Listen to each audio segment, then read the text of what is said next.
Salam, bagi Bapak Ibu yang ingin memberikan persembahan, persepuluhan, dan lain-lain, dapat mentransfer melalui rekening BCA GBI Margonda dengan nomor rekening 86919655252 atau bisa scan QR yang tertera di layar Bapak Ibu Saudara menggunakan aplikasi keuangan digital. GBI Margonda telah melaksanakan ibadah offline kembali. Bagi saudara yang ingin datang, silakan mendaftar karena kursi dibatasi 65 orang. Pendaftaran dapat melalui WhatsApp call center GBI Margonda dengan nomor 081288151134. Selanjutnya, bagi saudara yang memiliki pergumulan, masalah, sakit penyakit, dan ingin didoakan, dapat mengirim pesan ke call center GBI Margonda dengan nomor 081288151134. Nanti akan ada tim pendoa kami yang mendoakan saudara. Doa jemaat GBI Margonda akan dilaksanakan secara online bertepatan dengan ulang tahun GBI Margonda, tanggal 15 Mei tahun 2021, jam 6 sore. Doa jemaat ini akan ditayangkan melalui YouTube GBI Margonda. Sekretariat GBI Margonda akan libur dari tanggal 12 sampai tanggal 17 Mei tahun 2021. Bagi jemaat yang tetap membutuhkan pelayanan, dapat menghubungi call center GBI Margonda dengan nomor 081288151134.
Kasih Tuhan, saya percaya kalau hari ini kita bisa merayakan kenaikan Tuhan Yesus, itu semua karena anugerah Tuhan yang besar atas kita.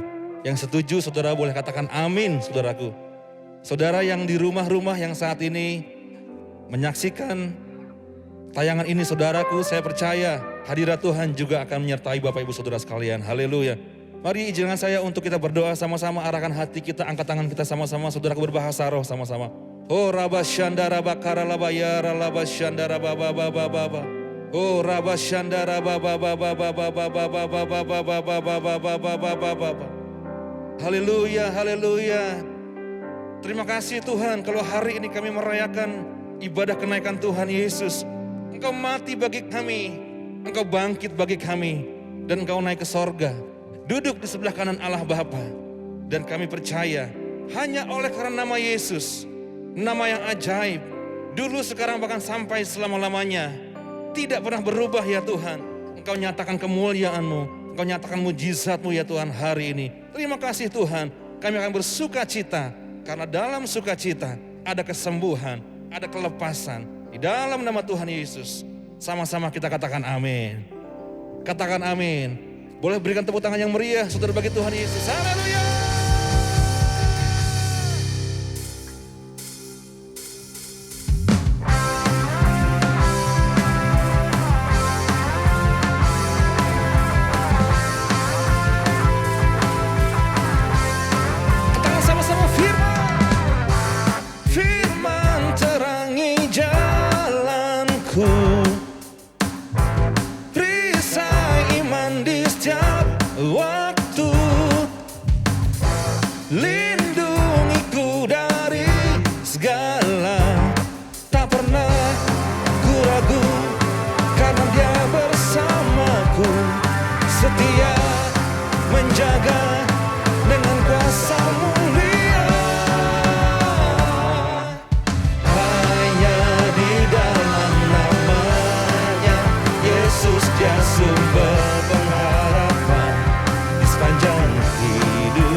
bertepuk tangan saudaraku.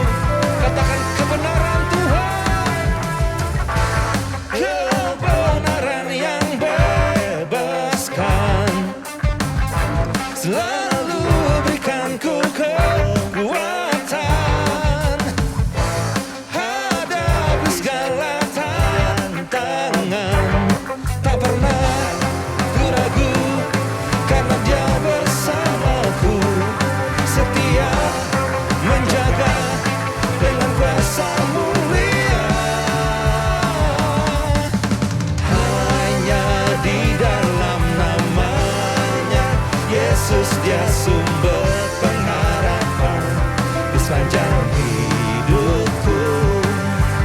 Hanya di dalam kuasa-Nya pasti tersedia kemenangan bagiku selama-lama. Hanya di dalam namanya Yesus, Dia sumber pengharapan di sepanjang hidupku.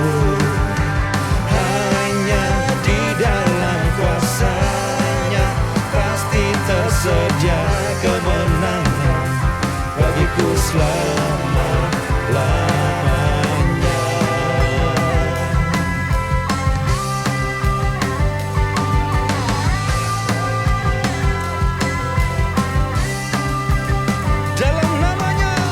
Dalam namanya ada pengharapan, dalam kuasa-Nya kemenangan. Dalam namanya ada pengharapan, dalam kuasa-Nya kemenangan. Hanya di dalam namanya Yesus, Dia sumber pengharapan di sepanjang hidupku. Hanya di dalam kuasa-Nya pasti tersedia kemenangan bagiku selamanya. Hanya di dalam namanya Yesus, Dia sumber pengharapan di sepanjang hidupku. Hanya di dalam kuasa-Nya pasti tersedia kemenangan bagiku selama-lamanya.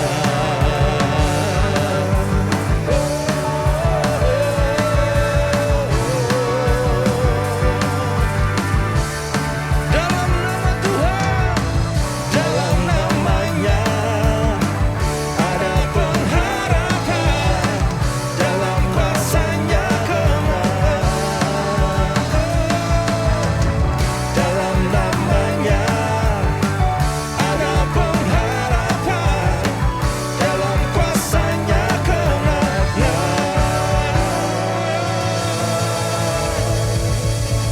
Mari berikan tepuk tangan sorak-sorai bagi Tuhan. Haleluya.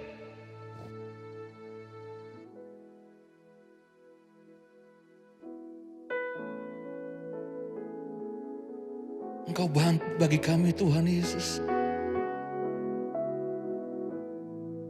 Engkau naik ke sorga ya Tuhan. Oh ya ralaba ya ralaba syandara ralaba ya ralaba. Kemuliaan-Mu ya Tuhan Yesus. Oh ralaba syandara babab di tempat ini Tuhan. Kemuliaan-Mu di rumah-rumah ya Tuhan Yesus. Kasih Tuhan. Ya ralama syandara nama ya nama. Yesus Tuhan ditinggikan atas segala alam,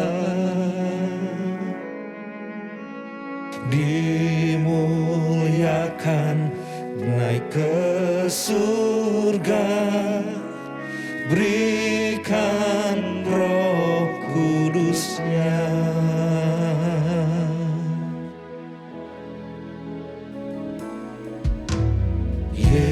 Yesus Tuhan ditinggikan atas segala alam, dimuliakan naik ke surga, berikan Roh Kudus-Nya. Datanglah sekarang, penuhi kami dengan kuasa-Mu.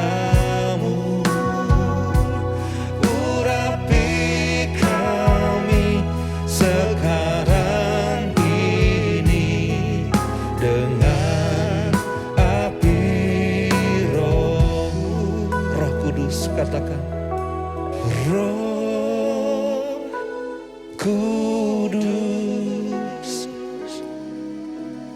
ini hamba-Mu. Roh Kudus, penuhi hamba-Mu. Roh Kudus, Roh Kudus, ini hamba-Mu.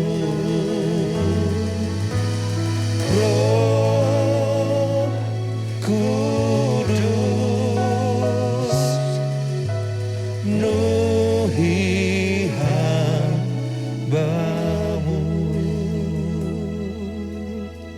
Katakan lebih lagi, saudara. Ya Roh Kudus, curahkanlah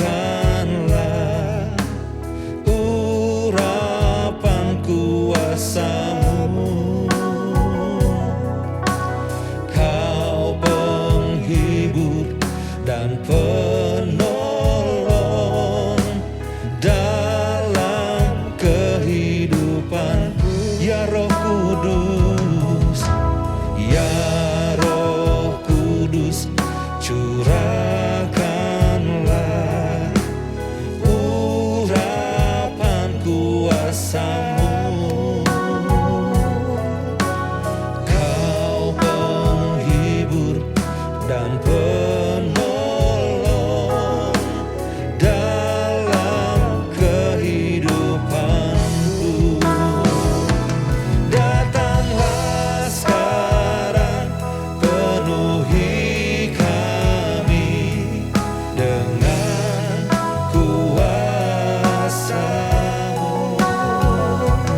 Urapi kami sekarang ini dengan api Roh-Mu.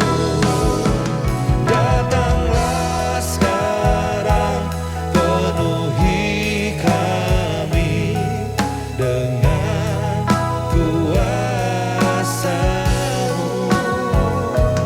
Urapi kami sekarang ini dengan api Roh-Mu. Roh Kudus, ini hamba-Mu. Roh Kudus, penuhi hamba-Mu.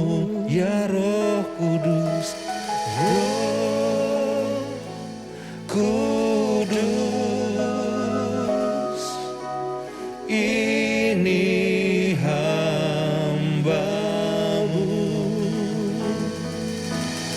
Roh Kudus, penuhi kami Tuhan, penuhi hamba-Mu. Mari sembah Tuhan, Dia ada di sini. Roh Kudus hadir di tempat ini. Oh, kami sembah Engkau Tuhan Yesus, Tuhan, kami muliakan nama-Mu, Yesus, Tuhan.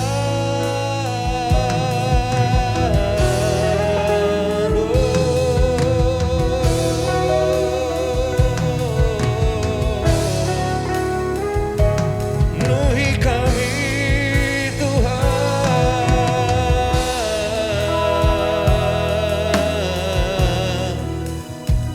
Haleluya.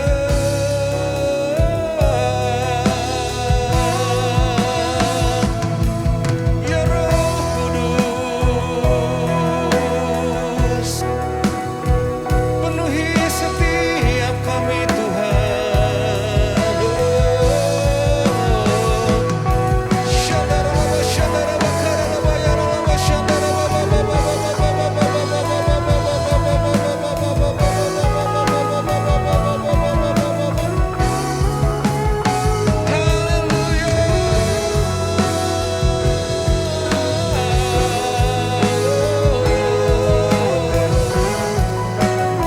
Mari sambut datangnya Roh Kudus di rumah tangga kita.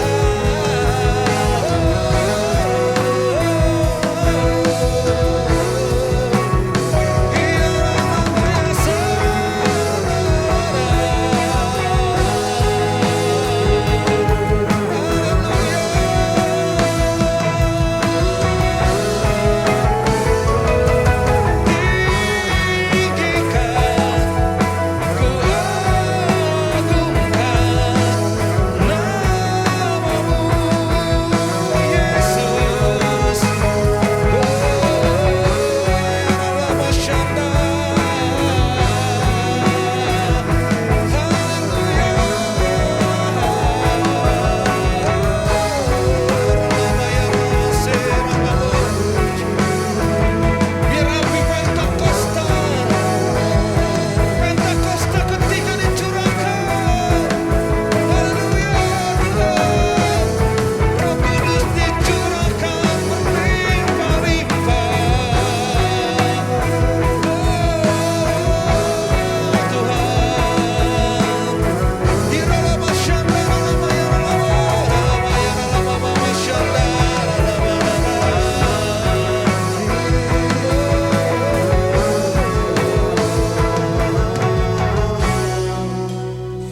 Yesus hadir di sini,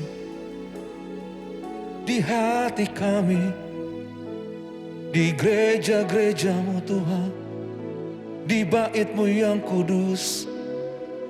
Oh Yesus, Engkau telah bangkit, Engkau naik ke surga, dan Kau curahkan Roh Kudus-Mu. Roh Kudus penghibur kami, Roh Kudus penolong gereja-Mu. Terima kasih Tuhan.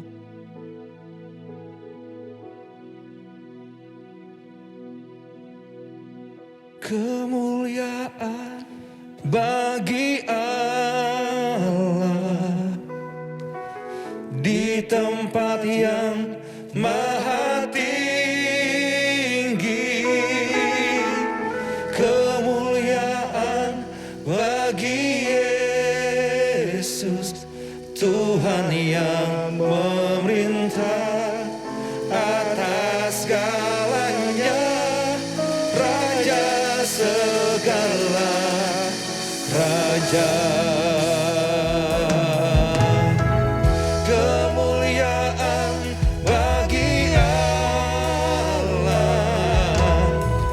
di tempat yang maha tinggi. Kemuliaan bagi Yesus, Tuhan yang memerintah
Shalom semuanya. Alkitab berkata, Yesus mati karena dosa-dosa kita. Dia dikuburkan, tetapi pada hari yang ketiga dia dibangkitkan. Setelah Tuhan Yesus bangkit, selama 40 hari Tuhan Yesus menampakkan diri kepada lebih dari 500 murid-muridnya untuk membuktikan bahwa dia hidup. Setelah memberikan pesan terakhir, maka dengan disaksikan murid-muridnya, Tuhan Yesus terangkat ke sorga. Saya percaya kalau kita berada di sana waktu itu, kita pasti akan sama dengan murid-murid Tuhan Yesus yang melihat bahwa Tuhan Yesus bertambah tinggi.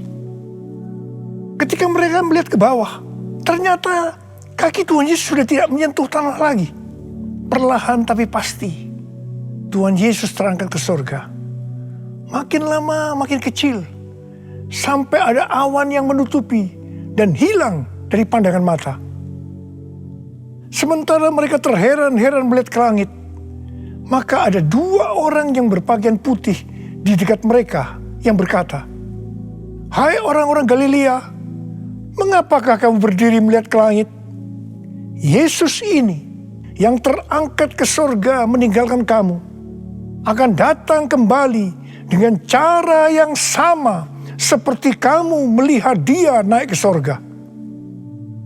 Dari ayat ini saya percaya kalau yang melihat Tuhan Yesus naik ke sorga adalah murid-murid Tuhan Yesus, maka yang akan melihat Tuhan Yesus turun dari sorga menjemput gerejanya adalah murid-murid Tuhan Yesus. Tuhan Yesus berkata dalam Yohanes 14 ayat 1-3, "Janganlah gelisah hatimu, percayalah kepada Allah, percayalah juga kepadaku. Di rumah Bapa-Ku banyak tempat tinggal. Jika tidak demikian, tentu aku mengatakannya kepadamu. Sebab aku pergi ke situ untuk menyediakan tempat bagimu. Dan apabila aku telah pergi ke situ dan telah menyediakan tempat bagimu, aku akan datang kembali dan membawa kamu ke tempatku, supaya di tempat di mana aku berada, kamu pun berada." Pesan Tuhan Yesus ini ditujukan untuk murid-muridnya. Karena itu, kalau kita mau ikut dalam pengangkatan, maka kita harus menjadi murid Tuhan Yesus. Murid Tuhan Yesus adalah kita-kita yang hidupnya sama seperti Kristus telah hidup. Karena kita hidup sama seperti Kristus telah hidup, maka kita akan menjadi serupa dengan gambarnya. Roma 8 ayat 29 berkata, "Sebab mereka yang dipilihnya dari semula, mereka juga ditentukannya dari semula untuk menjadi serupa dengan gambaran anaknya, supaya ia, anaknya itu, menjadi yang sulung di antara banyak saudara." Jadi goal kita sebagai orang percaya adalah menjadi serupa dengan gambar Yesus. Memasuki tahun 2021, Tuhan memberikan tema bahwa tahun 2021 adalah tahun integritas. Kita harus menjadi orang yang berintegritas, yang artinya kita berbicara dan melakukan apa yang kita percayai sesuai dengan kebenaran firman Allah.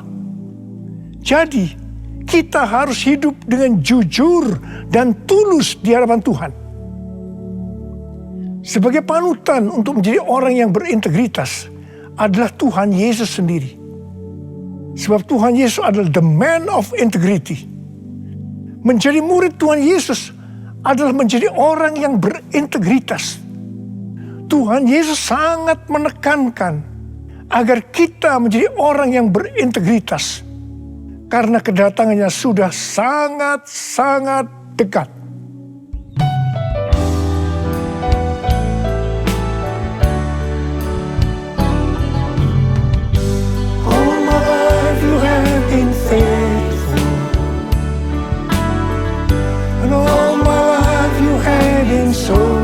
So good, with every breath that I am able, I will sing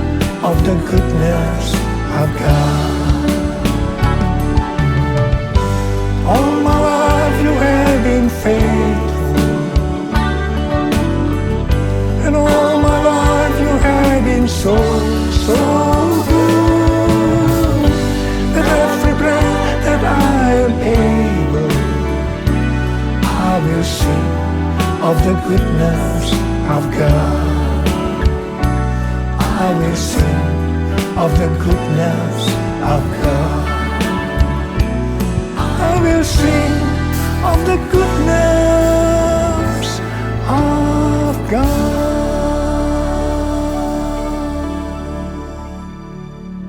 Ibrani 7 ayat 25 berkata, karena itu ia sanggup juga menyelamatkan dengan sempurna semua orang yang oleh Dia datang kepada Allah.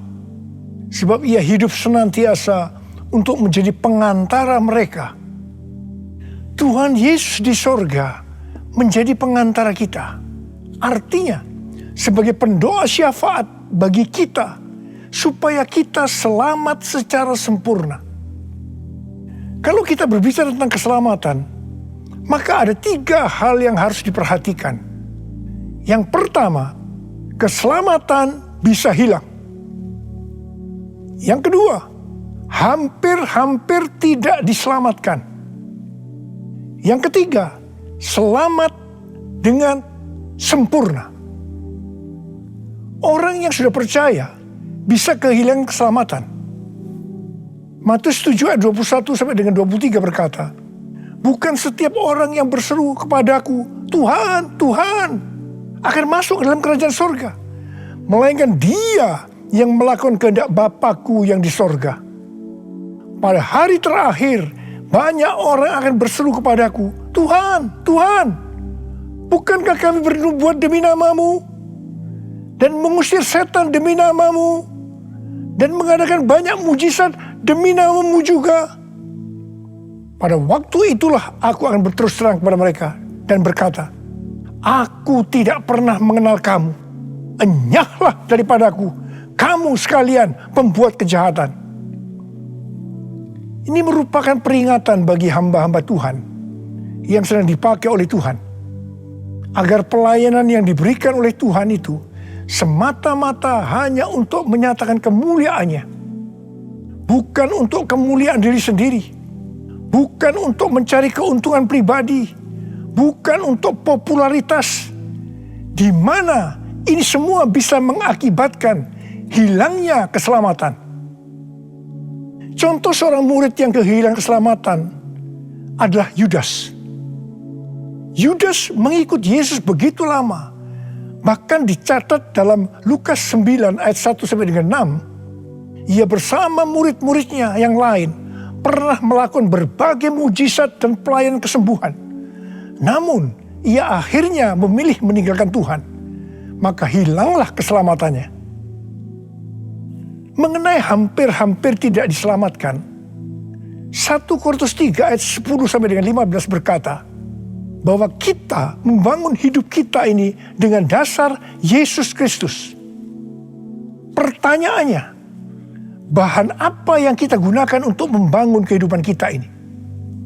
Apakah dengan bahan emas, perak, batu permata, ataukah dengan bahan kayu, rumput kering, atau jerami? Semua ini akan nampak pada hari Tuhan saat pekerjaan kita diuji dengan api. Jika pekerjaan kita tahan uji, artinya tidak terbakar karena terbuat dari bahan emas, perak, dan batu permata, maka kita akan mendapat upah. Tetapi sebaliknya, kalau pekerjaannya itu terbakar karena bahan yang digunakan adalah kayu, rumput kering, atau jerami, maka akan menderita kerugian. Selamat sih selamat, tetapi seperti keluar dari dalam api. Artinya, hampir-hampir tidak diselamatkan. Hampir-hampir tidak diselamatkan dapat diartikan, yang pertama, kehilangan upah atau pahala. Yang kedua, kedudukan yang rendah di sorga. Yang ketiga, kehilangan kesempatan pelayanan dan kekuasaan di sorga. Dan yang keempat, kehilangan kemuliaan dan kehormatan di hadapan Allah. Mari, Saya akan mengajak saudara untuk memperhatikan dengan serius pekerjaan pelayanan kita. Terutama juga termasuk kualitas kehidupan. Jangan menjadi orang Kristen yang acuh tak acuh. Agar kita mendapatkan upah di sorga. Tuhan Yesus berada di sorga untuk mendoakan kita agar mendapat keselamatan yang sempurna. Bukan untuk kehilangan keselamatan. Atau bukan hampir-hampir tidak diselamatkan. Supaya doa Tuhan Yesus ini terjadi, maka sesuai dengan 2 Petrus 1 ayat 5-11 dikatakan bahwa kita harus berusaha dengan sungguh-sungguh. Dengan sungguh-sungguh berusaha menambahkan kepada iman kita kebajikan. Artinya berbuat baik. Kemudian tambahkan lagi pengetahuan. Kemudian tambahkan lagi penguasaan diri. Tambahkan lagi ketekunan. Tambahkan lagi kesalehan. Yang artinya hidup kudus. Tambahkan lagi kasih akan saudara-saudara seiman. Dan tambahkan lagi kasih akan semua orang. Kalau kita melakukan ini semua dengan sungguh-sungguh, maka kita akan lebih mengenal Tuhan Yesus Kristus. Dan kita tidak akan pernah tersandung. Dengan demikian, kita akan dikaruniakan hak penuh untuk memasuki kerajaan kekal, yaitu kerajaan Tuhan dan Juru Selamat kita, Yesus Kristus. Artinya, kita mendapatkan keselamatan yang sempurna. Haleluya! Oh, haleluya! Oh, haleluya! Haleluya! Haleluya! Oh, haleluya! Oh, haleluya! Haleluya! Haleluya! Pesan yang terakhir dari Tuhan Yesus untuk murid-muridnya terdapat dalam Kisah Para Rasul 1 ayat 8 yang berkata, "Tetapi kamu akan menerima kuasa kalau Roh Kudus turun ke atas kamu, dan kamu akan menjadi saksiku di Yerusalem dan di seluruh Yudea dan Samaria dan sampai ke ujung bumi." Setelah memberikan pesan yang terakhir itu, Tuhan Yesus naik ke sorga. Setelah itu apa yang dilakukan oleh murid-muridnya? Mereka pergi ke Yerusalem dan berkumpul di ruang atas atau kamar loteng. Mereka melakukan ini karena Tuhan Yesus yang menyuruh mereka agar tidak meninggalkan kota Yerusalem, karena mereka akan diperlengkapi dengan kekuasaan dari tempat tinggi. Tuhan Yesus berkata, "Sebab Yohanes membaptis dengan air, tetapi tidak lama lagi kamu akan dibaptis dengan Roh Kudus." Murid-murid yang berkumpul berjumlah sekitar 120 orang. Kisah Para Rasul 1 ayat 14 bagian A berkata, mereka semua bertekun dengan sehati dalam doa bersama-sama. Yang artinya mereka berdoa, memuji dan menyembah Tuhan dalam unity siang dan malam. Ini adalah prinsip restorasi Pondok Daud. Ini adalah prinsip menara doa. Pada hari raya Pentakosta, jadi 10 hari setelah mereka berkumpul itu, tiba-tiba turunlah dari langit suatu bunyi seperti tiupan angin keras yang memenuhi seluruh rumah di mana mereka duduk. Mungkin seperti ini.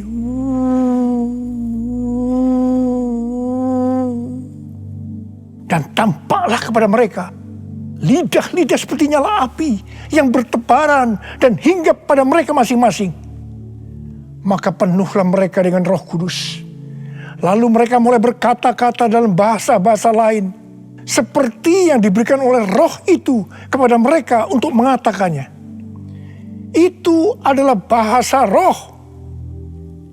Orang yang dibaptis dengan Roh Kudus atau dipenuhi Roh Kudus, tanda awalnya adalah berbahasa roh. Setelah itu murid-murid Tuhan Yesus dipakai secara luar biasa untuk melakukan amanat agung. Tanda dan mujizat menyertai pelayanan mereka. Peristiwa ini disebutkan sebagai Pentakosta yang pertama. Pentakosta yang pertama ini dahsyat. Sebab dalam kurun waktu 100 tahun, 70% dari dunia yang dikenal waktu itu, yaitu yang berada di bawah kekaisaran Romawi, menjadi Kristen. Pertanyaannya, apakah amanat agung sudah selesai? Jawabannya, belum. Karena itu pada tahun 1906, kembali Roh Kudus dicurahkan di Azusa Street, yang disebutkan sebagai Pentakosta yang kedua. Ciri-ciri yang menonjol dalam Pentakosta yang kedua ini adalah penekanan dalam hal berbahasa roh dan pelayanan mujizat dan kesembuhan. Meskipun seluruh karunia roh juga dicurahkan dengan limpahnya. Pentakosta kedua ini dahsyat. Sebab menurut Gordon Conwell Theological Seminary, bahwa 77,9% dari kekristenan yang ada pada saat ini dimulai dari awal abad ke-20. Ini berarti dimulai dari era peristiwa pencurahan Roh Kudus di Azusa Street atau Pentakosta yang kedua. Pertanyaannya, apakah amanat agung sudah selesai? Jawabannya, belum. Hari-hari ini pencurahan Roh Kudus yang jauh lebih dahsyat dibanding dengan Azusa Street sedang terjadi. Ini disebutkan sebagai Pentakosta yang ketiga. Seperti yang terjadi pada Pentakosta pertama dan Pentakosta yang kedua. Maka berbahasa roh dan pelayanan kesembuhan juga terlihat begitu intens. Saya percaya dengan Pentakosta ketiga ini, amanat agung Tuhan Yesus akan selesai. Dan Tuhan Yesus akan datang kembali.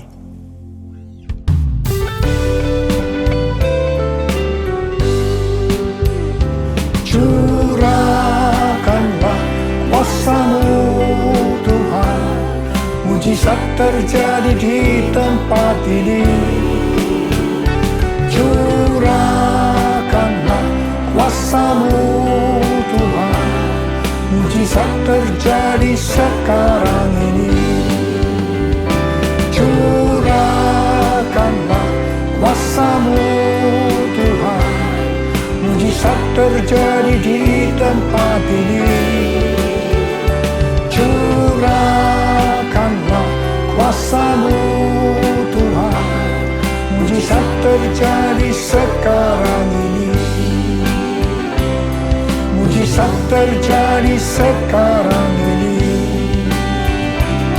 Mujizat terjadi sekarang ini.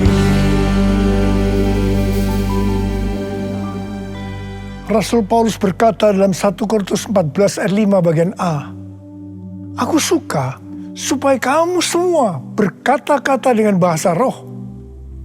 Selain itu dalam 1 Korintus 14 ayat 18, Rasul Paulus juga berkata, "Aku mengucap syukur kepada Allah bahwa aku berkata-kata dalam bahasa roh lebih daripada kamu semua." Saya sangat mengaminkan apa yang dikatakan oleh Rasul Paulus ini. Dan saya juga berdoa agar apa yang dikatakan oleh Rasul Paulus ini juga terjadi pada kita. Yang percaya katakan amin. Apa yang terjadi kalau kita berbahasa roh? Yang pertama, kita akan lebih berani bersaksi tentang Yesus. Kita ingat Petrus, di mana sebelum dia dibaptis dengan Roh Kudus, dengan tanda awal berbahasa roh, dia pernah menyangkal Yesus sebanyak 3 kali sebelum ayam berkokok. Setelah berbahasa roh, dia berani bersaksi tentang Tuhan Yesus, tidak peduli disesah dan dipenjarakan. Yang kedua, kalau kita berbahasa roh, maka sesuai dengan 1 Korintus 14 ayat 4 dikatakan, siapa yang berkata-kata dalam bahasa roh, dia membangun dirinya sendiri. Yang artinya, kalau kita berbahasa roh, kita membangun iman kita. Yang ketiga, Kalau kita berbahasa roh, kita akan lebih merasakan hadiratnya. Dan lebih intim dengan dia. Karena ketika kita berbahasa roh, kita berkata-kata kepada Allah, bukan kepada manusia. Yang keempat, kalau kita berbahasa roh, kita akan bisa berdoa lebih lama lagi. Dan yang kelima, sesuai dengan 1 Korintus 14 ayat 14 dan 15 yang berkata, sebab jika aku berdoa dengan bahasa roh, maka rohkulah yang berdoa. Tetapi akal budiku tidak turut berdoa. Jadi apakah yang harus kubuat? Aku akan berdoa dengan rohku. Tetapi aku akan berdoa juga dengan akal budiku. Aku akan menyanyi dan memuji dengan rohku. Tetapi aku akan menyanyi dan memuji juga dengan akal budiku. Mari, bagi yang mau melakukan kata bersama saya, amin. Datanglah sekarang, penuhi kami dengan kuasa-Mu. Urapi kami sekarang ini dengan api Roh-Mu. Roh Kudus, ini hamba-Mu. Roh Kudus, penuhi hamba-Mu. Saya berdoa buat saudara. Ada berapa banyak di antara saudara yang rindu untuk dipenuhi dengan Roh Kudus hari ini? Ada berapa banyak yang rindu untuk dibaptis dengan Roh Kudus? Dengan tanda awal berbahasa roh. Saya boleh angkat tangan. Katakan bersama saya sekali lagi. Anointing, fall on me. Anointing, fall on me. Let the power of the Holy Spirit fall on me. Anointing, fall on me. Angkat tangan saudara. Curahkan Tuhan Roh-Mu, Tuhan. Curahkan Roh-Mu ya Tuhan. Penuhi kami semua dengan Roh-Mu ya Tuhan. Baptis anak-anak-Mu dengan Roh-Mu, dengan tanda awal berbahasa roh. Terima. Ora la masyikara la bala. Ora la mulai berbahasa roh. Serius mulai dapat berbahasa roh. Ora la bala. Ora la bala. Oh dia la bala. Ora la bala. Anointing, fall on me. Anointing, fall on me. Let the power of the Holy Spirit fall on me. Anointing, fall on me. Oh, terima kasih Tuhan. Terima kasih ya Tuhan, terima kasih ya Tuhan, terima kasih. Oh, terima kasih ya Tuhan, terima kasih ya Tuhan. Oh, terima kasih. Oh, terima kasih. Oh, terima kasih Abba. Terima kasih Abba. Engkau sudah memenuhi anak-anak-Mu dengan Roh-Mu. Engkau membaptis mereka dengan Roh Kudus. Mereka dengan tanda awal berbahasa roh. Oh ya Tuhan, terima kasih buat kebaikan Tuhan. Terima kasih. Pakai kami semua menjadi alat untuk menyelesaikan amanat agung Tuhan Yesus. Pakai Tuhan, pakai kami semua. Terima kasih. Dalam nama Yesus. Amin. Mari saudara-saudara, kita akan masuk dalam perjamuan kudus. Kita akan mengingat ayat ini. Sebab setiap kali kamu makan roti ini dan minum cawan ini, kamu memberitakan kematian Tuhan sampai Ia datang. Perjamuan kudus adalah perjamuan Tuhan Yesus sendiri. Setiap kali kita masuk dalam perjamuan kudus, Tuhan Yesus selalu mengingatkan kita, biarlah ini menjadi peringatan akan daku. Biarlah ini menjadi peringatan akan daku. Karena itu, mari arahkan hati kita kepada kebaikan Tuhan. Kita akan mengingat kebaikan Tuhan. Supaya kita lebih mengasihi Tuhan Yesus. Kita lebih mengasihi satu dengan yang lain. Mari tundukkan kepala. Tuhan, siapakah kami sebelum kami mengenal Engkau? Kami semua orang berdosa. Upah dosa adalah maut, mati. Tapi Engkau yang tidak berdosa telah dijadikan dosa oleh karena kami. Engkau harus turun dari surga mulia, mati ganti kami dengan penderitaan yang luar biasa. Oh Tuhan, itu Engkau ya Aba.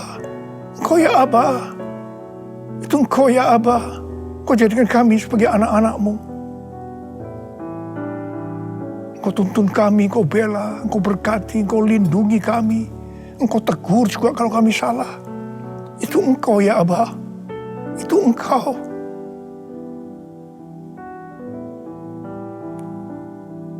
Tuhan akan memberkati saudara dan saya melalui perjamuan kudus ini. Tapi Tuhan mau kita makan dan minum dengan cara yang benar. Karena itu masing-masing sekarang berdoa. Introspeksi. Lihat keadaan diri masing-masing. Jangan menyimpan dosa. Kalau ada dosa yang selama ini belum diselesaikan, mari sebelum kita masuk makan dan minum perjamuan kudus, minta ampun. Minta ampun. Minta ampun. Ampuni saya Tuhan. Katakan ampuni saya Tuhan. Ampuni saya. Ampuni. Ya Tuhan, Kau lihat anak-anak-Mu Tuhan. Mereka sedang menyelesaikan dengan Engkau. Mereka sedang minta ampun. Ampuni mereka ya Aba. Ampuni mereka.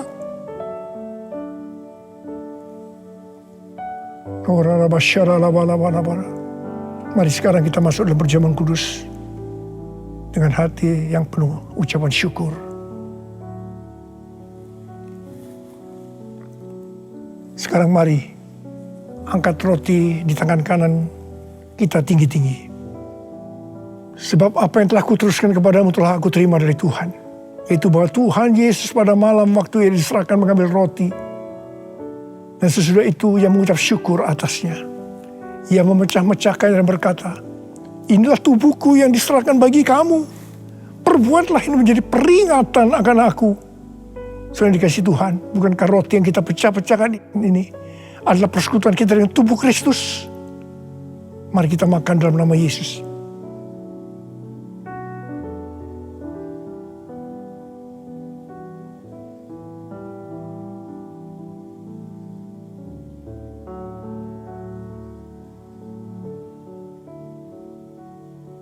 Sekarang angkat cawan di tangan kanan kita tinggi-tinggi. Demikian juga yang mengambil cawan sudah makan lalu berkata, cawan ini adalah perjanjian baru yang dimeteraikan oleh darahku. Perbuatlah ini setiap kali kamu meminumnya menjadi peringatan akan aku.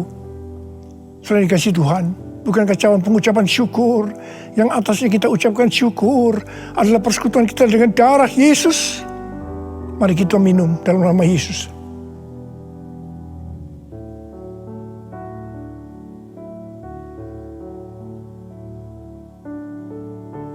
Karena mari angkat tangan kita di hadapan Tuhan. Ucapkan syukur.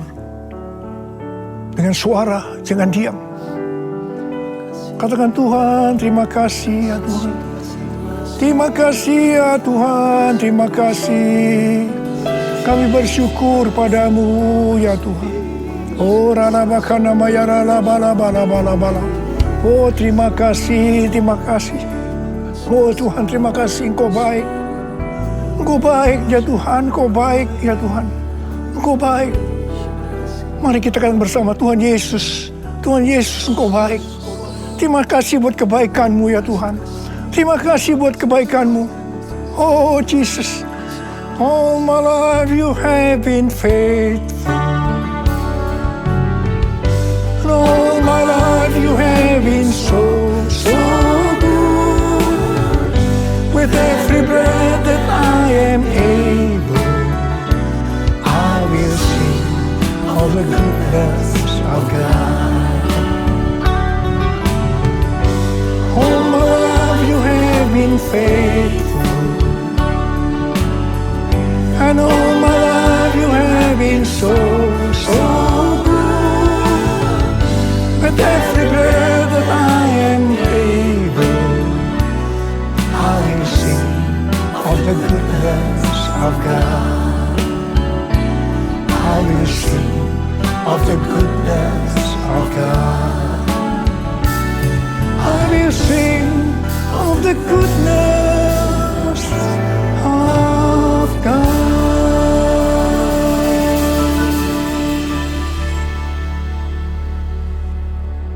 Sekarang terimalah berkat Tuhan. Kasih karunia yang berlimpah-limpah daripada Allah Bapa dalam Anak yang tunggal Yesus Kristus. Persekutuan yang manis dengan Roh Kudus menyertai saudara sekalian mulai hari ini. Sampai Tuhan Yesus datang kembali menjemput kita di awan-awan dan bahkan sampai selama-lamanya. Yang percaya bersama-sama katakan, Amin.